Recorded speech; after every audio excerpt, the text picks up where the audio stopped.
Chapter 14 Respiration in Plants 14.1 Do Plant Breathe 14.2 Glycolysis 14.3 Fermentation 14.4 Aerobic Respiration 14.5 The Respiratory Balance Sheet 14.6 Amphibolic Pathway 14.7 Respiratory Quotient. All of us breathe to live. But why is breathing so essential to life? What happens when we breathe? Also, do all living organisms, including plants and microbes, breathe? If so, how? All living organisms need energy for carrying out daily life activities, be it absorption, transport, movement, reproduction, or even breathing. Where does all this energy come from? We know we eat food for energy, but how is this energy taken from food? How is this energy utilized? Do all foods give the same amount of energy? Do plants eat? Where do plants get their energy from? And microorganisms for their energy requirement. Do they eat food? You may wonder at the several questions raised above. They may seem to be very disconnected, but in reality, the process of breathing is very much connected to the process of release of energy from food. Let us try and understand how this happens. All the energy required for life process is obtained by oxidation of some macromolecules that we call food. Only green plants and cyanobacteria can prepare their own food. By the process of photosynthesis, they trap light energy and convert it into chemical energy that is stored in the bonds of carbohydrates like glucose, sucrose, and starch. We must remember that in green plants too, not all cell, tissues, and organs photosynthesize.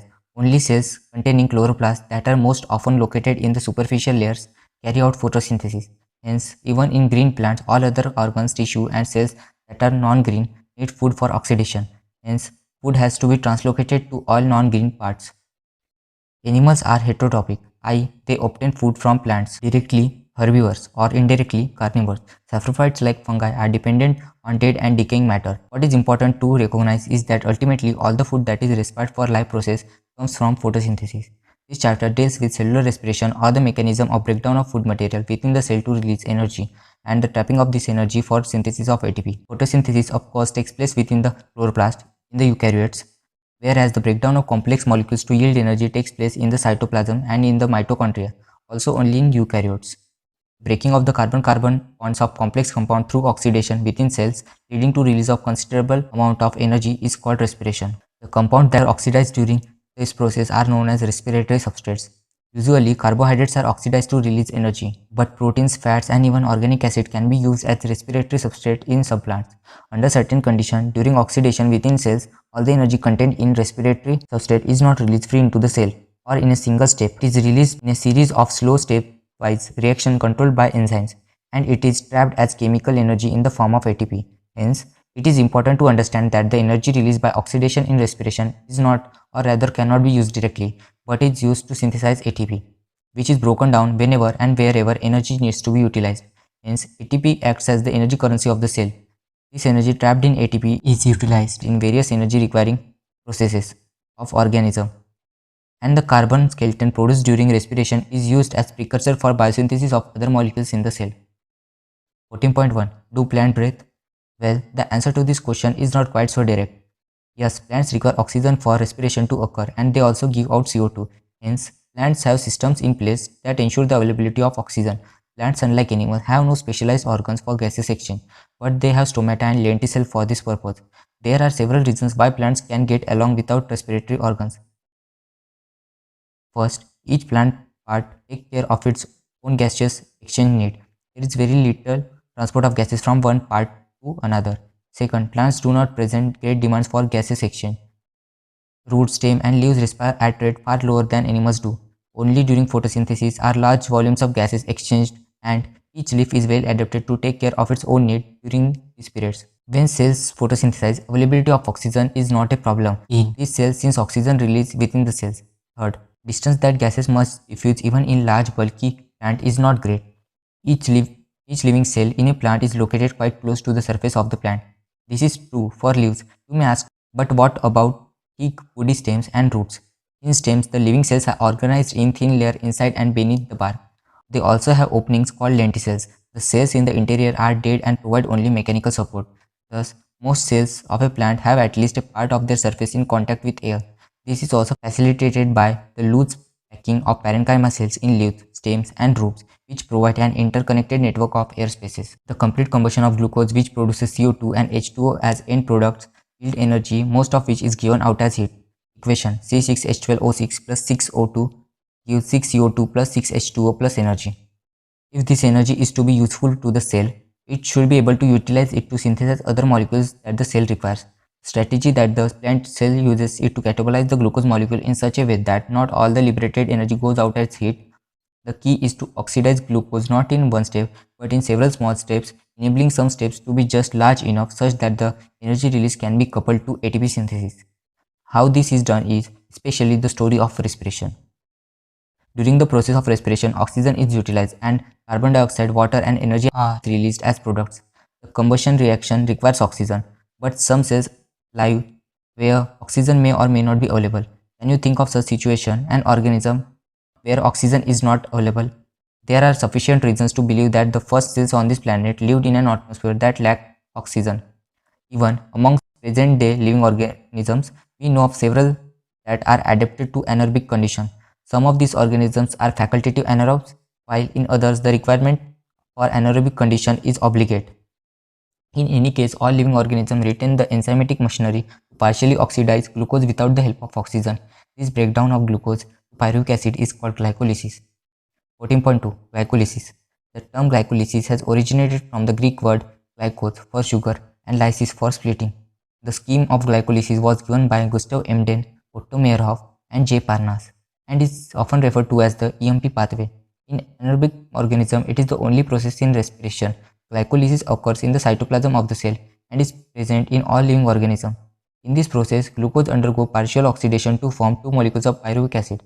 In plants, this glucose is derived from sucrose, which is the end product of photosynthesis, or from storage carbohydrates. Sucrose is converted into glucose and fructose by the enzyme invertase, and these two monosaccharides readily enter the glycolytic pathway. Glucose and fructose are phosphorylated to give rise to glucose 6-phosphate by the activity of the enzyme hexokinase.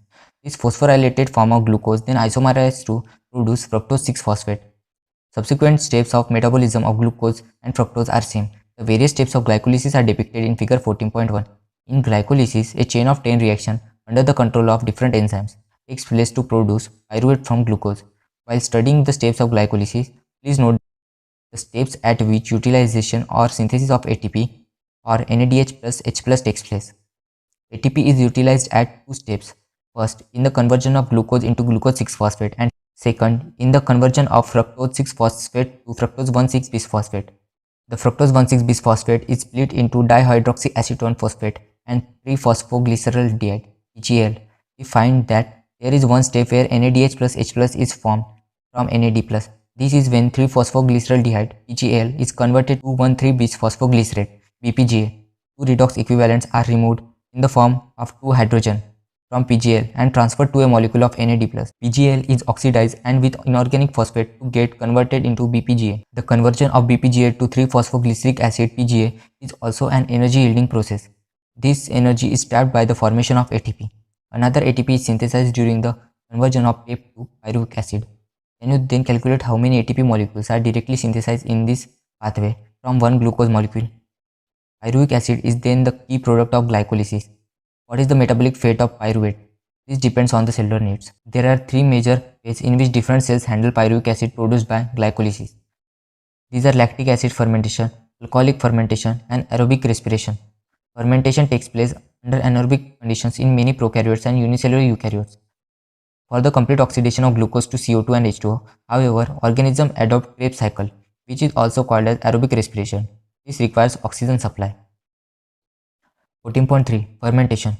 In fermentation, say by yeast, the incomplete oxidation of glucose achieved under anaerobic condition by set of reactions where pyruvic acid is converted to CO2 and ethanol.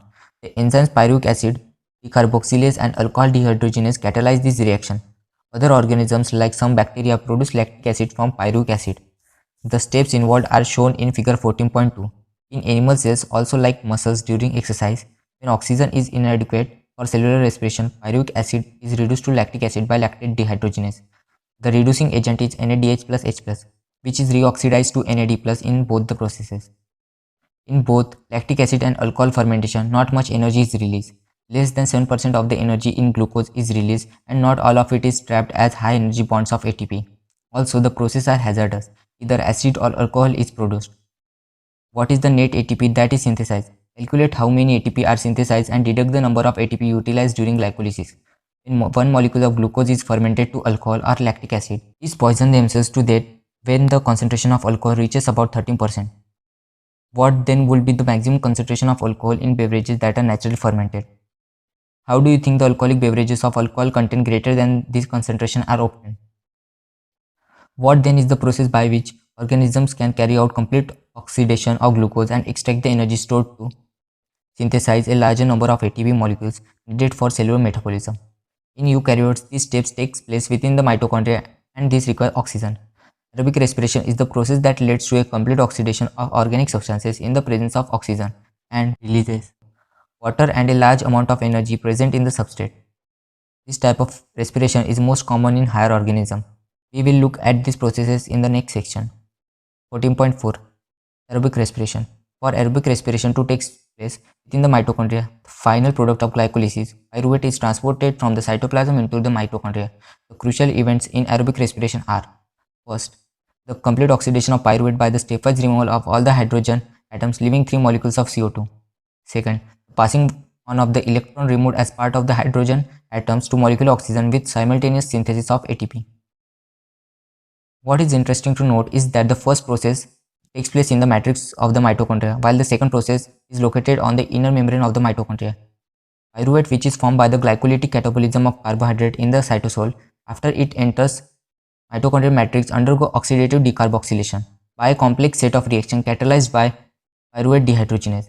The reaction catalyzed by pyruvate dehydrogenase requires the participation of several coenzymes, including NAD+ and coenzyme A. Equation: pyruvic acid plus coenzyme A plus NAD+.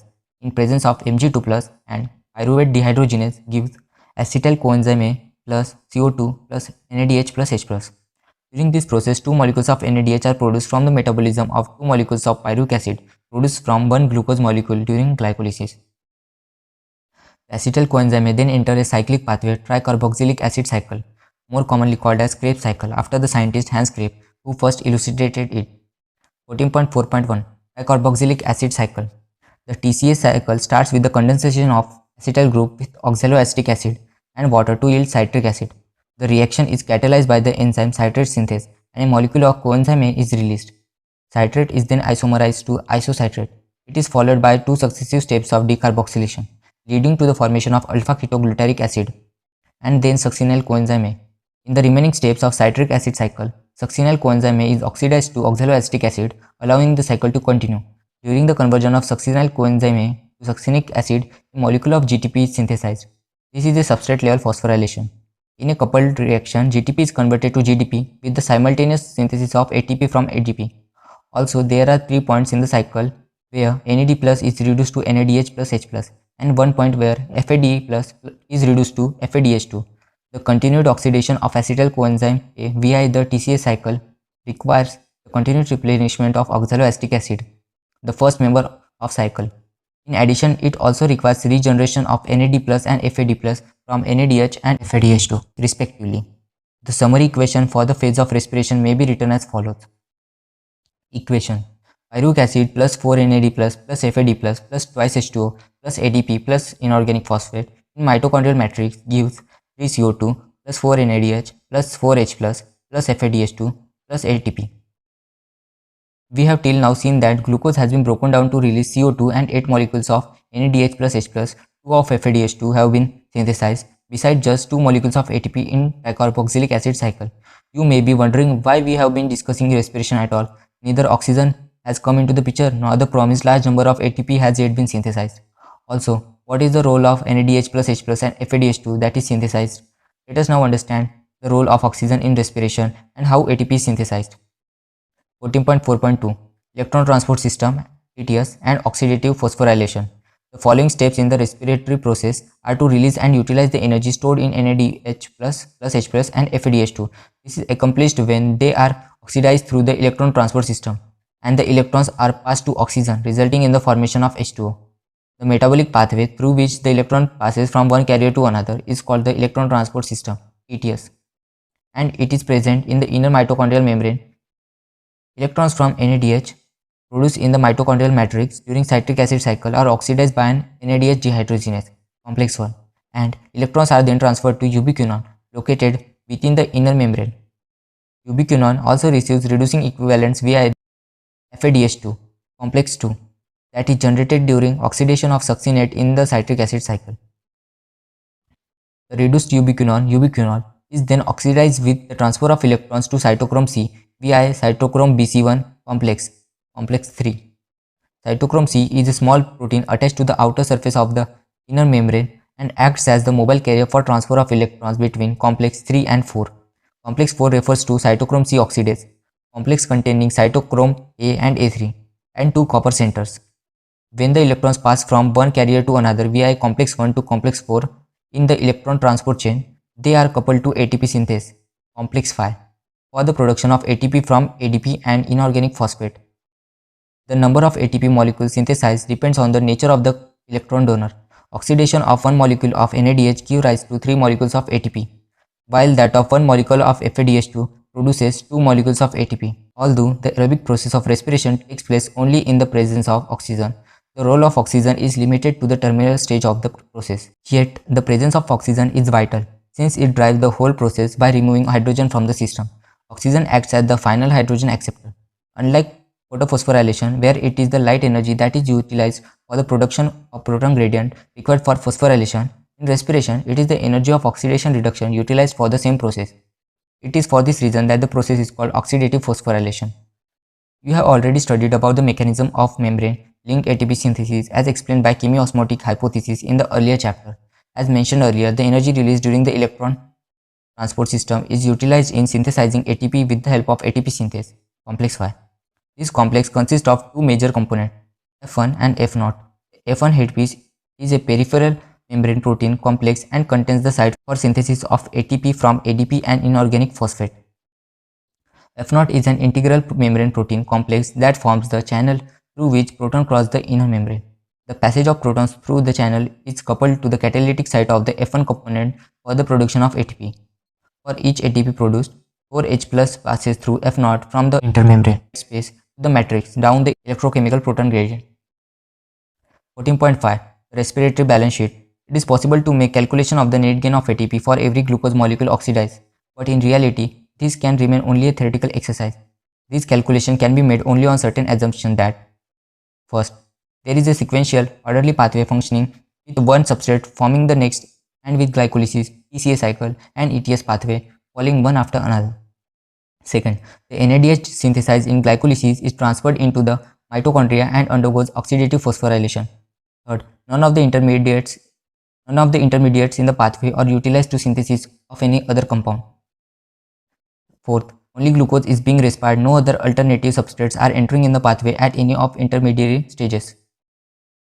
But these kind of assumptions are not really valid in a living system. All pathways work simultaneously and do not take place one after another substrate entering the pathway and are withdrawn from it as and when necessary. ATP is utilized as and when needed.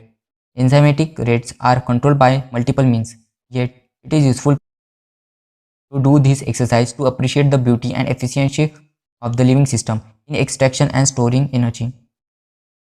Hence, there can be a net gain of 38 ATP molecules during aerobic respiration of one molecule of glucose.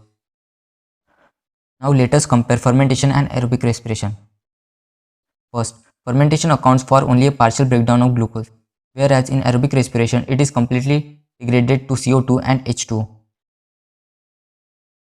Second, in fermentation there is a net gain of only 2 molecules of ATP for each molecule of glucose degraded to pyruvic acid, whereas many more molecules of ATP are generated under aerobic conditions. Third, NADH is oxidized to NAD+ rather slowly in fermentation. However, the reaction is very vigorous in case of aerobic respiration. 14.6. Amphibolic pathway. Glucose is the favored substrate for respiration. All carbohydrates are usually first converted into glucose before they are used for respiration. Other substrates can also be respired, as has been mentioned earlier, but then they do not enter the respiratory pathway at the first step. See figure 14.6 to see the points of entry of different substrates in the respiratory pathway. Fats will need to be broken down into glycerol and fatty acid first. If fatty acids were to be respired, they would first be degraded to acetyl coenzyme A and enter the pathway. Glycerol would enter the pathway after being converted to PGL. The proteins will be degraded by proteases and the individual amino acids after deamination, depending on their structure, would enter the pathway at some stages within the Krebs cycles or even as pyruvate or acetyl coenzyme. Since respiration involves breakdown of substrate, the respiratory process has traditionally been considered a catabolic process and the respiratory pathway as a catabolic pathway. But is this understanding correct? We have discussed above at which points in the respiratory pathway different substrates would enter if they were to be respired and used to drive energy. What is important to recognize is that it is these very compounds that will be withdrawn from the respiratory pathway for the synthesis of the said substrate. Hence, fatty acid will be broken down to acetyl coenzyme A before entering the respiratory pathway when it is used as a substrate. But when the organism needs to synthesize fatty acid, acetyl coenzyme A will be withdrawn from the respiratory pathway for it. Hence, the respiratory pathway comes into the picture both during breakdown and synthesis of fatty acids. Similarly, during breakdown and synthesis of protein 2, respiratory intermediates form the link. Breaking down processes within the living organism is catabolism and synthesis is anabolism.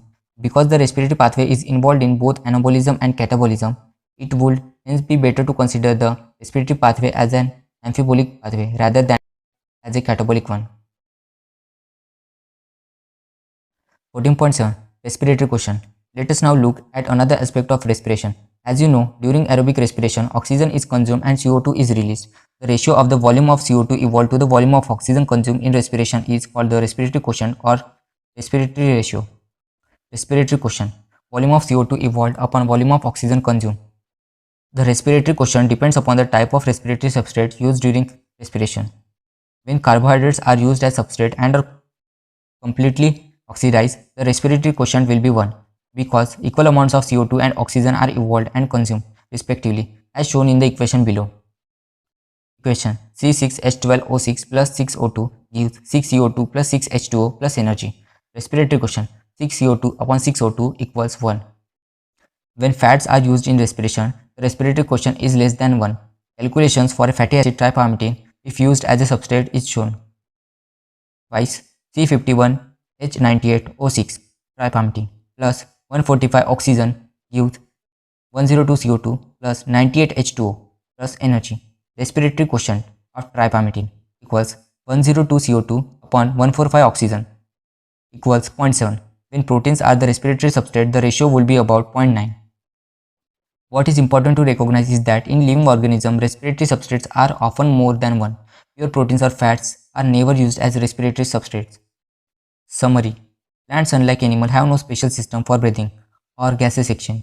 Stomata and lenticels allow gaseous exchange by diffusion. Almost all living cells in a plant have their surfaces exposed to air. The breaking of carbon-carbon bonds of complex organic molecules by oxidation cells leading to the release of a lot of energy is called cellular respiration. Glucose is the favored substrate for respiration. Fats and proteins can also be broken down to yield energy. The initial stage of cellular respiration takes place in the cytoplasm. Each glucose molecule is broken through a series of enzyme catalyzed reaction into two molecules of pyruvic acid. This process is called glycolysis. The fate of the pyruvate depends on the availability of oxygen and the organism. Under anaerobic conditions, either lactic acid fermentation or alcohol fermentation occurs. Fermentation takes place under anaerobic conditions in many prokaryotes, unicellular eukaryotes and in germinating seeds. In eukaryotic organisms, aerobic respiration occurs in the presence of oxygen. Pyruvic acid is transported into the mitochondria where it is converted into acetyl coenzyme with the release of CO2. Acetyl coenzyme then enter the tricarboxylic acid pathway or Krebs cycle operating in the matrix of the mitochondria. NADH plus H plus and FADH2 are generated in the Krebs cycle. The energy in this molecule as well as that in NADH plus H plus synthesized during glycolysis are used to synthesize ATP. This is accomplished through a system of electron carrier or electron transport system ETS located on the inner membrane of the mitochondria. The electron as they move through the system release enough energy that are trapped to synthesize ATP. This is called oxidative phosphorylation. In this process, oxygen is the ultimate acceptor of electrons and it gets reduced to water. The respiratory pathway is an amphibolic pathway as it involves both anabolism and catabolism. The respiratory quotient depends upon the type of respiratory substrate used during respiration. Thank you.